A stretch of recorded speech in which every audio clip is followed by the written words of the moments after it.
Direct Gestion, le débat, deuxième partie, toujours en compagnie de mes invités Aurélien Buffo de Mescart AM et Emmanuel Duché de Eligest. On parle ISR, investissement socialement responsable et même humainement responsable. On va voir à quoi ça correspond. Juste après, évidemment, on va regarder un petit coup d'œil sur ce qui se passe sur les marchés. Moins 3,5 ce matin, moins 3,57. Le CAC est 4878. On est allé beaucoup plus bas sur les 4820 ce matin, 4819 au plus bas de la séance, pratiquement moins 4,5%. Ça remonte un peu. Il faut attendre, comme le disait Emmanuel Duché il y a un instant, que la poussière retombe. Alors, messieurs, on repique sur le débat ISR, investissement socialement responsable. Aurélien Buffo, vous gérez également un fonds qui s'appelle Taux Variable, Mescart Asset Management.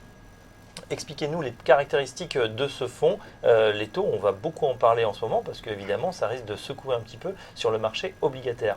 Tout à fait. Alors, on gère effectivement un fonds qui s'appelle MAM Taux Variable, donc qui, comme son nom l'indique, est un vrai fonds taux variable qui n'est composé que d'obligations indexées sur les taux variables, soit des taux courts ou des taux à long terme. Donc, dans le contexte actuel, c'est intéressant puisque on peut bénéficier des tensions obligataires. Ce fonds permet donc de progresser alors qu'en général, lorsque les taux se tendent, lorsque les taux montent, les fonds obligataires ont plutôt tendance à souffrir.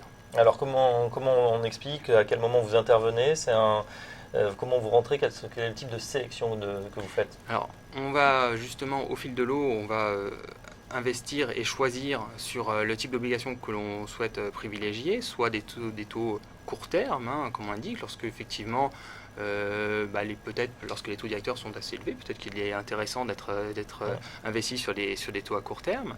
En revanche, sur les taux de la zone euro, le sens de l'histoire, c'est quand même une remontée des taux. Alors peut-être pas à court terme, on le voit aujourd'hui avec la Grèce, ça baisse plutôt, mais à moyen terme, on pourrait s'attendre à une hausse des taux, puisque la situation économique s'améliore quand même en zone euro. Et une façon, en général, les taux se tendent lorsque la situation économique progresse. Donc effectivement, investir sur des obligations dont les coupons sont indexés sur les taux longs permet de capter ce mouvement. Emmanuel Duché, vous avez sélectionné justement taux variable, ce fonds de Mescart dans le panel Valeur Forte. Vous disiez uniquement 15 fonds sur plan de plus de 250-300 recensés. Pourquoi taux variable dans votre sélection? Alors, ce qui est intéressant, c'est que Mescart, pour différentes raisons, n'a pas classifié ISR, ce fonds MAM taux variable. Mais moi, je l'ai sélectionné parce qu'il répond absolument à tous mes critères de sélection. Il est transparent. Donc j'ai le portefeuille dès que je veux. Je peux vous dire qu'il y a 20% de banques seulement dans ce fonds à taux variable, ce qui est assez rare, parce qu'en règle générale, dans les fonds obligations à taux variable, vous avez plutôt 80% de banques et 20% d'obligations industrielles. Là, c'est l'inverse. La deuxième chose, c'est la cohérence. Aurélien disait tout à l'heure, c'est un vrai fonds obligataire à taux variable. Ça veut dire que quand vous investissez dans ce fonds, vous n'avez pas d'obligation à taux fixe. Je dis ça en souriant, mais ça existe. Et donc la cohérence, ça c'est très important. Si on considère que les taux vont monter, en investissant sur même taux variable, on sait ce qu'on fait. Par ailleurs, il a également des très bonnes performances, qui était l'autre critère. Et l'autre aspect, je ne sais pas si on pourra voir les graphiques, c'est l'aspect vision long terme. Les obligations à taux variable sont des marchés assez étroits. Je pense que c'est pour ça, c'est ce que m'avait dit Aurélien, qu'ils n'ont pas pu le mettre en ISR tout de suite, parce qu'ils ont des critères de sélectivité qui sont vraiment très sélectifs, si vous me permettez la tautologie. Et ce fonds a vraiment une vision long terme. Donc ça j'apprécie beaucoup. D'accord. Taux variable, alors c'est un peu contre-intuitif dans le sens où on a l'impression qu'avec une banque centrale à la manœuvre, l'ensemble des taux sont actuellement plutôt sous pression. Alors évidemment, il y a eu ce qu'on appelle un spike dans le jargon, c'est-à-dire une remontée très forte il y a quelques semaines des taux, mais les injections de liquidités, enfin les rachats plutôt de la banque centrale, font que tendanciellement, en tout cas encore pour une année, peut-être on va avoir des taux assez bas. Votre scénario, c'est Bien quand même sûr. qu'il va y avoir une remontée progressive. Alors, peut-être pas forcément à court terme, mais à moyen terme. Comme le disait Emmanuel, ce sont des fonds qui se gèrent à moyen terme. Donc, pour un investisseur, ce fonds-là est une solution. Il a tout son sens dans un portefeuille, puisque justement, il permet de de performer dans des mouvements où justement les marchés, que ce soit obligataires ou actions, en général baissent. Alors on le voit justement sur une période long terme, on parlait Emmanuel il y a un instant, sur une période de plus de 12 ans, 13 ans, effectivement, la courbe en orange, vous pouvez commenter peut-être Emmanuel, c'est l'indice de référence. Vous avez en orange la moyenne de la catégorie des fonds obligataires à taux variable. Et vous avez en bleu au-dessus le fonds MAM taux variable.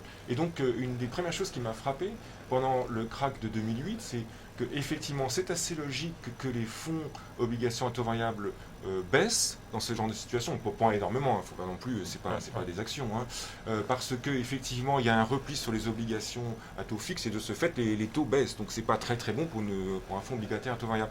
Et donc j'ai interrogé Aurélien, mais comment se fait-il que votre fonds est monté beaucoup plus vite que les autres, comme on le voit sur le graphique, et qu'il ait pris la baisse beaucoup moins fort? Et je laisse Aurélien répondre parce que c'est sa vision long terme qui lui a permis de... Oui, et puis bon, c'était une époque, en 2008, on avait encore des taux directeurs qui étaient à des niveaux encore intéressants, ce qui nous a permis justement de passer ce cap assez facilement. Par ailleurs, c'est vrai que nous sommes plus investis sur les obligations d'entreprise que sur les financières ou les États. Donc ça nous a permis de reprendre justement des positions à ce moment-là, avec des marges qui étaient relativement intéressantes. Il ne faut pas oublier qu'en 2008-2009, plus personne ne voulait prêter aux entreprises. Le mouvement de désintermédiation bancaire a commencé. Les banques qui devaient réduire leur bilan ont arrêté de prêter directement aux entreprises.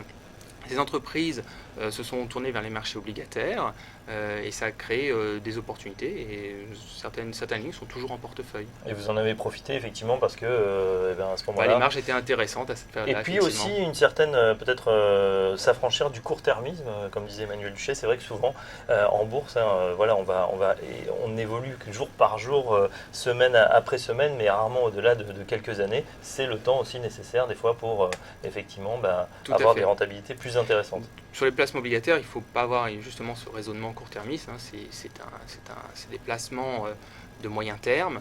Ce sont des placements qui ont tout leur sens dans un portefeuille diversifié. Ça permet justement d'amortir, d'avoir moins de volatilité dans un portefeuille.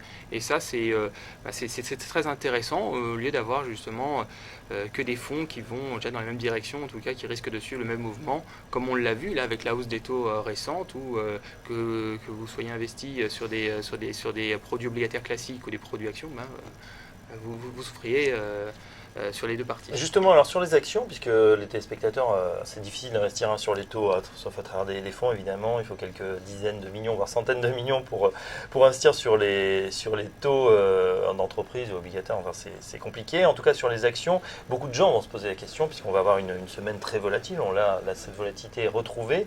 On parlait totalement d'investissement humainement responsable. Est-ce que vous avez des exemples justement d'actions, de valeurs sur lesquelles vous êtes dit, là on a affaire à un management, à une société qui respecte ces critères, dans lesquels on a confiance et sur lesquels on va investir? Je dirais que l'ensemble des valeurs qui sont choisies au sein de nos fonds ISR respectent cela. Maintenant, ce qui est intéressant, ce que je vous disais tout à l'heure, lorsqu'on fait de l'intégration positive, c'est justement parce qu'on a déterminé dans certaines petites entreprises certains points, justement, que ces entreprises contribuaient au bien-être des personnes, et ça c'est quelque chose qui nous intéresse. C'est pour ça que j'ai un exemple tout à l'heure d'une valeur qui se trouve dans Proclero, c'est Blue Solutions, c'est une petite entreprise, c'est une petite valeur qui crée les batteries pour les autolibres notamment, mais d'autres véhicules électriques.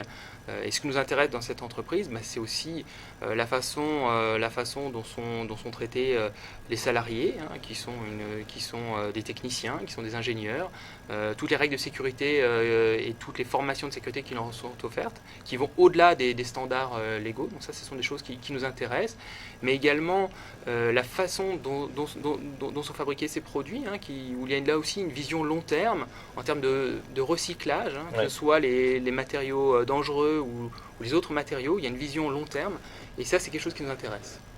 Blue Solution, donc effectivement, qu'on connaît via les Autolib, notamment à Paris.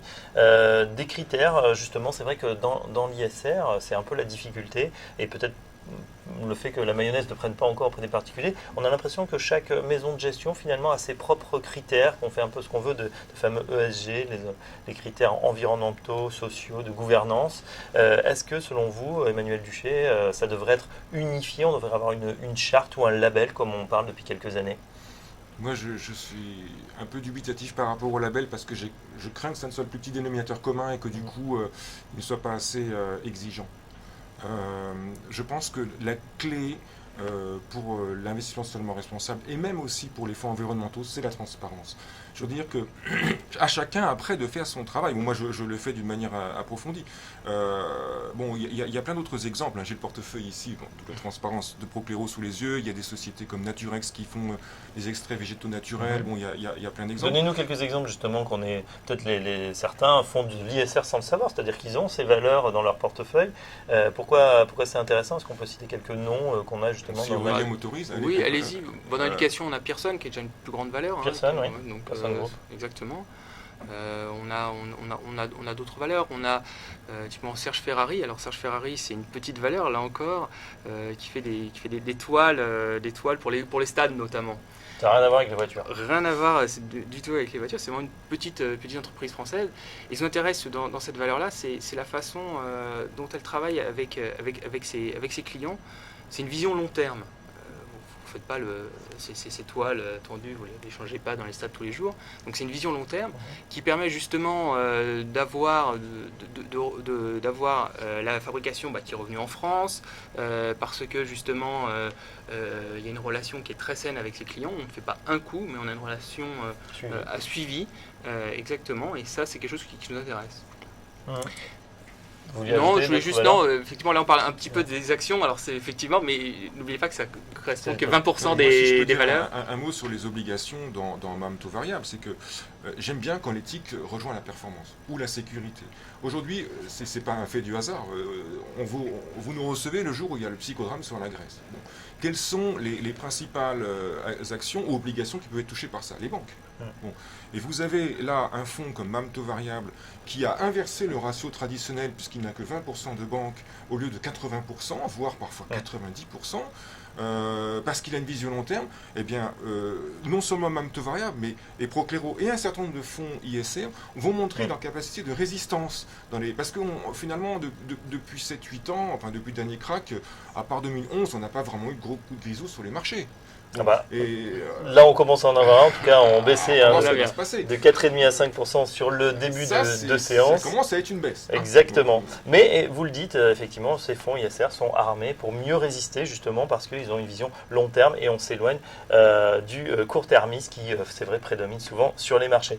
Messieurs, nous sommes au terme de cette émission. Il est bientôt 10h. Merci de nous avoir suivis. Merci à mes invités, Aurélien Buffo de Mescart Asset Management, Emmanuel Duché, dont on redit un mot du site Valeurs Fortes, donc pour savoir quels sont les meilleurs fonds qui respectent les critères ISR. En tout cas, vous les avez auscultés, passés au filtre et sélectionnés. Merci Emmanuel Duché. On vous retrouvera, Emmanuel, pour redécortiquer un nouveau fonds très prochainement et faire une nouvelle émission ISR. On va se reconnecter dans un instant, évidemment, au marché. Lucie Morlot pour Direct Investisseur. Merci d'avoir suivi ce débat. Rendez-vous demain à 9h20 pour une nouvelle émission. Bonne journée à tous.